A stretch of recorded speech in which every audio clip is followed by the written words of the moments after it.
นะครับอาชีพต่อไปที่กำลังโดนทำลาย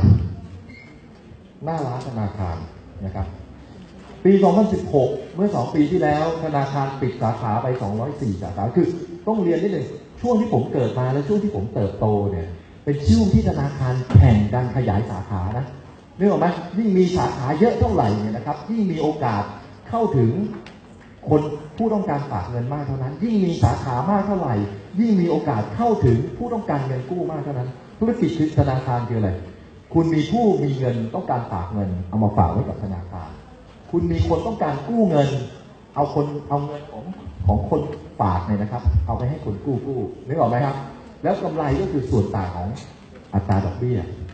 เอาเงินมาฝากได้ 1% เอาเงินไปให้คนกู้ให้เขากู้ที่ 5% กำไร 4% ของกำไรของธนาคารก็คือส่วนต่างของอัตราดอกเบี้ย 4% นั้นนึกออกไหมยิ่งเข้าถึงมีสาขาหน้าร้านรับเงินกู้ได้เยอะเท่าไหร่มีสาขาหน้าร้านในการปล่อยเงินกู้ได้เยอะเท่าไหร่ก็จะเป็นที่มาของกำไรของธุรกิจธนาคารยุคที่ผมเกิดมาเป็นยุคแบบนั้นนะครับธนาคารทุกธนาคารขยายสาขาไปต่างจังหวัดไปลงอำเภอไปลงตำบลเยอะแยะไปหมดเลย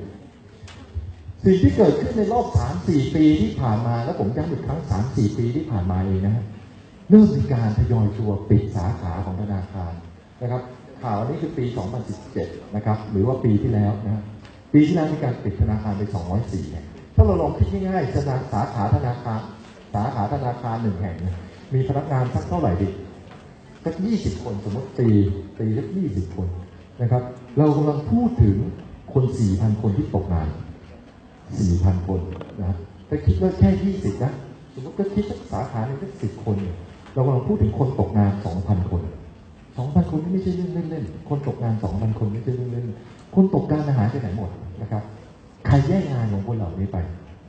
ลองดูนะครับผู้ใช้ทำธุรกรรมของธนาคารทั้งหมดฝากเงินถอนเงินนะครับโอนเงินนะฮะกู้เงินขอกู้เงินทั้งหมดนะครับที่ผ่านมาเดินเข้าไปที่หน้าร้านธนาคารนะครับหน้าสาขาธนาคารแล้วก็ไปทำธุรกรรมกันที่นั่นผ่านสาขาหน้าร้านแล้วทุกธุรกรรมก็ผ่านระบบอิเล็กทรอนิกส์กลับเข้าไปที่ระบบธนาคารนะครับซึ่งเดี๋ยวนี้ไม่มีใครไปสาขาแล้วนะครับไม่มีใครไปสาขาในการโอนเงินในการถอนเงินนะครับอีกต่อไปแล้วแทบจะอีกต่อไปแล้วนะ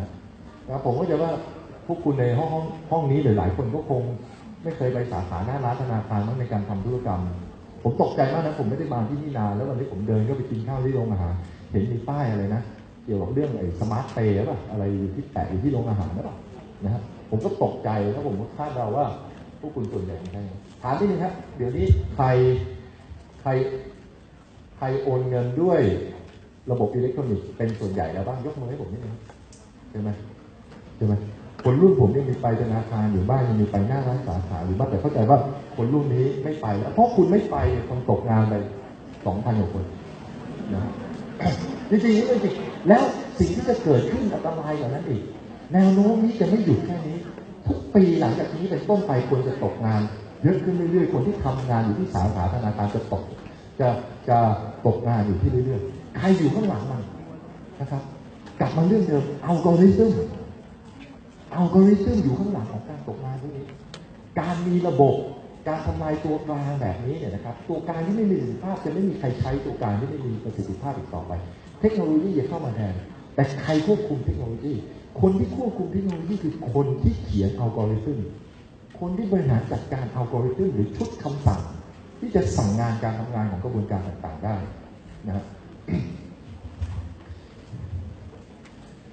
cashless นะครับไม่ใช้เงินสดผมถามนิดนึงมีใครที่การจ่ายเงินในแต่ละปีเนี่ยนะครับ 50% ของค่าใช้จ่ายของเงินของเราไม่เป็นเงินสดบ้างไหมครับยกมือหน่อยใครใช้เงินสดเยอะกว่าการโอนเงินผ่านอิเล็กทรอนิกส์นะครับมีใครใช้เงินสดเยอะกว่าไหมครับเยอะยกมือหน่อยโอเคส่วนใหญ่ยังใช้เยอะกว่าอย่างผมเนี่ยนะครับผมคิดว่า 70% ของค่าใช้จ่ายของผมอยู่บนออนไลน์ทั้งหมดนะครับค่าใช้จ่ายการเดินทางนะครับค่าใช้จ่ายเติมน้ำมันค่าใช้จ่ายแม้แต่ซื้อ ซื้อกับข้าวเข้าบ้านเนี่ยนะครับซื้อกับข้าวเข้าบ้านเดี๋ยวนี้ผมสั่งออนไลน์แล้วก็ให้เขามาส่งไม่มีเหตุผลที่ผมจะต้องเดินไปถึงซุปเปอร์มาร์เก็ตไปแบกของหนักเดินกลับขึ้นมาขึ้นรถแล้วนะฮะไม่มีเดี๋ยวนี้ผมเวลาซื้อผักซื้อไข่อะไรเนี่ยคลิกออนไลน์แล้วก็คนมาส่งที่บ้านนะครับค่าใช้จ่ายของผมที่ยังเป็นออนกราวอยู่ค่าใช้จ่ายก็คือพวกเดินเข้าเซเว่นอ่ะมีเท่านั้นเองแทบจะไม่มีเหลืออย่างอื่นเลยที่ผมถือเงินสดไปมานะครับณประเทศไทยนะครับอยากให้ดูยิ่งเข้มแปลว่ายิ่งไม่ใช้เงินมันมีข้อเสียยังไงพูดผิดใช้เงินมันมีข้อเสียยังไงคุณลองคิดดูนะคุณถือเงินสดออกมาตอนเช้าคุณไปกดเงิน ATM ไปเอาเงินออกมา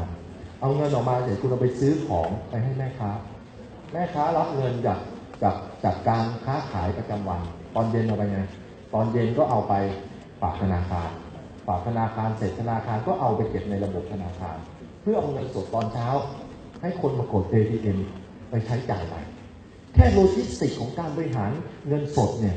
ก็เป็นคอสมหาศาลสำหรับสังคมแล้วนึกออกไหมแค่คอสของการบริหารเงินสดที่หมุนเวียนอยู่ในระบบเลยนะต้นทุนก็มหาศาลนะลองคิดดูว่าถ้าทั้งสังคมเดินทางไปสู่จุดที่ไม่ต้องถือเงินสดชีวิตจะมีประสิทธิภาพมากขึ้นอีกเท่าไหร่นะครับปัญหาคืออะไรปัญหาคือไทยยังไม่ก้าวไปสู่นะครับอันนี้มาจาก CNN นะครับซึ่งต้นทางของรีเสิร์ชคือ Mastercard นะครับไอ้พวกสีอ่อนๆเนี่ยนะครับคือประเทศที่ยังไม่เริ่มเข้าสู่การ transition เลยนะครับมันมี transition แล้วก็ tipping point และสีเข้มๆก็คือไกลมากแล้วนะครับเราจะเห็นสีเข้มๆเด็กแคนาดานะครับแคนาดาเนี่ยนะครับเป็นสีเข้มไปแล้วนะครับอเมริกาพวกนี้นะครับเป็นสีเกือบเข้มนะครับแม้แต่จีนเองนะครับจีนเองก็อยู่ใน transition นะครับที่จีนเนี่ยผมเพิ่งไปจีนล่าสุดเมื่อ 2-3 อาทิตย์ที่แล้วสิ่งที่ผมตกใจมากเลยนะผมไปมณฑลหนึ่งชื่อปูโจนะครับปูโจเนี่ยก็เป็นใครเป็นจีนได้จิ๋วเนี่ยก็จะมาจากมณฑลนั้นนะครับผมก็จีนได้จิ๋วนะครับคุณปู่ผมก็มาจากบริเวณนั้นนะผมไปทำธุรกิจผมกลับไปทำธุรกิจที่นั่นสิ่งนี้ที่ผมเจอคืออะไรรู้ไหมผมก็มีลูกน้องของผมที่เป็นคนไทยไปทำงานที่นู่นนะแล้วผมก็ไม่มีเงินหยวนใช่ไหมผมบอกเฮ้ยคุณทวีขอยืมเงินหยวนหน่อยจะเอาไปซื้อน้ำที่ร้านขายของชำข้างทางเขาหันหน้ามาทำหน้างงเขาบอกผมนายไม่มีใครถือเงินสดแล้วไม่มีใครใช้เงินสดแล้วแม้แต่ร้านขายของชำข้างทางก็ใช้ WeChat Pay หมดแล้วใช้ WeChat ระบบ e-payment ของ WeChat แล้วก็ใช้ Alipay กันหมดแล้วเราเห็นได้ว่าประเทศไทยเนี่ยกำลังจะเป็นประเทศที่เดินตามหลังนะครับหลายๆประเทศในโลกในด้านนี้นะครับ